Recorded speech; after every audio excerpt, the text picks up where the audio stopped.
Mabuhay! I am Ern Christian Lloyd D. Serrano, a student from MSU MCSE. Today, I will be doing an interviews of some of our band members. Let's go! What is your name?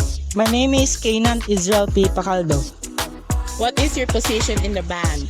I'm actually a cymbalist Why did you join the band?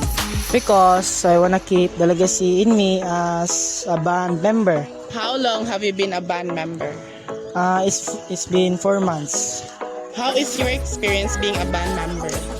It's pretty fun actually because I get to be with new friends and na mga different things ma-happen. Dili ka plus akong old na band. How has being a band member impacted your high school life? It actually increase my critical thinking, coordination, and moral. What is your name? My name is Jan Eisen Meidi Kinga. What is your position in the band? My position is letter. How long have you been a band member? 1 year ago, Why did you join the band? na-influence ko sa akong ate. How is your experience being a band member? Okay lang, lingaw, tapos napag ko'y na-meet nga mga tao.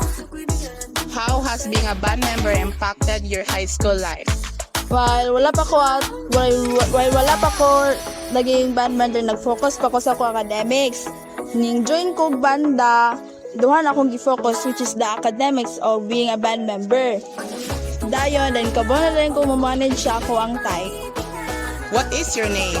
Athena Grace Sica Lopez. Is your position in the band?